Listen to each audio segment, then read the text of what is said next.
ప్రియమైన క్రైస్తవ సహోదరి సహోదరులారా, దేవుని ప్రేక్షకులారా, ఈనాడు మనం సామాన్య 12వ ఆదివారంలో ప్రవేశిస్తూ ఉన్నాం.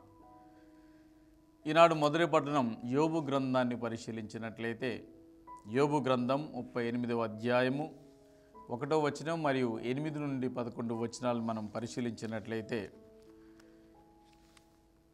యావే దేవుని యొక్క గొప్పతనాన్ని, ప్రకృతిపై దానికున్న అధికారాన్ని యోబు చక్కగా వివరిస్తూ ఉన్నాడు.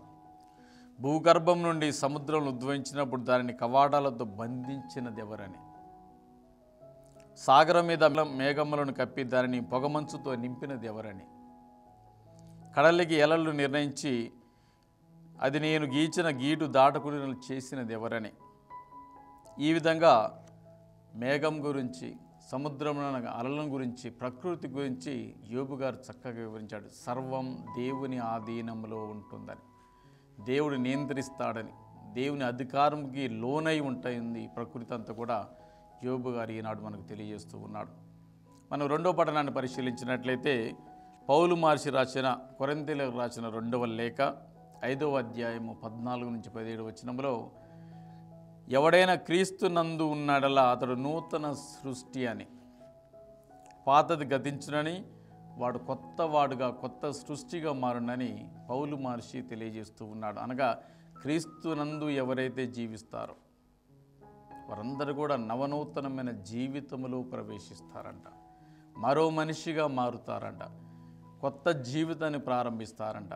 దేవునితో ఉన్న జీవితం నిరంతరం కూడా ఫలించునని పౌలు మహర్షి తెలియజేస్తూ ఉన్నాడు.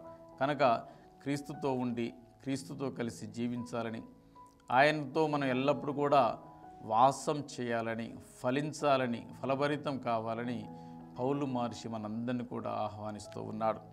ఈనాడు మనం సువిశేషాన్ని పరిశీలించుదాం. మార్కు శుభవార్త 4వ అధ్యాయము 35వ వచనం నుండి 41వ వచనం వరకు. పడవలో క్రీస్తు భగవానుడు.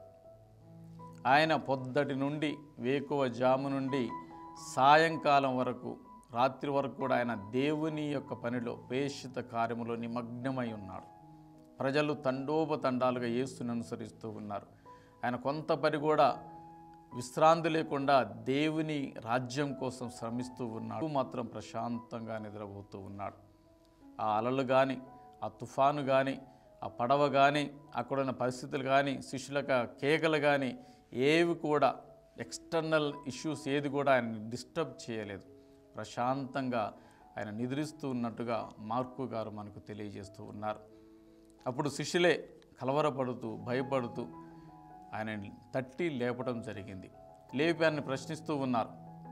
ప్రభువా, మీకు బాధగా లేదా?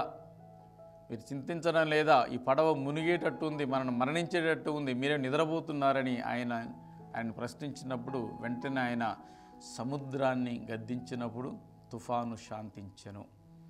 అటు తర్వాత ఆయన శిష్యులను మందలిస్తూ ఉన్నాడు. తర్వాత వారందరూ కూడా కలవరపడి క్రీస్తు భగవానుడికి ఎవరైనా తుఫాను సైతం కూడా ఈయన గద్దించినప్పుడు ఆగిపోయిందని వాళ్ళందరూ కూడా కలవరపడడం జరిగింది. ప్రేమైనటువంటి విశ్వాసులారా, యేసయ్య మనతో ఉన్నప్పుడు, మన హృదయంలో వాసం చేస్తున్నప్పుడు, మనం ఆయనతో కలిసి సవాసం చేస్తున్నప్పుడు, మన జీవితంలో ప్రయాణం చేస్తున్నప్పుడు, ఈ ప్రయాణంలో యేసు మన తోడుగా ఉన్నప్పుడు ఎన్ని అలలు వచ్చినా, కష్టాలు వచ్చినా, ఆర్థిక ఇబ్బందులు కలిగినా, మన కుటుంబంలో మరణాలు సంభవించినా కానీ ఆయన మనకు తోడే ఉండి మనల్ని ముందుకు నడిపిస్తాడు. విశ్వాసముతో మనమందరం కూడా ఆయనతో కలిసి ప్రయాణం చేయమని మన జీవిత పడవలోకి యేసు ప్రభుని ఆహ్వానించుకుంటూ, ప్రభువా, మీ శక్తిని, బలాన్ని, ధైర్యాన్ని మాకు దయచేయమని ఈ ఆదివారం రోజు మనమందరం కూడా ప్రార్థన చేసుకుందాం.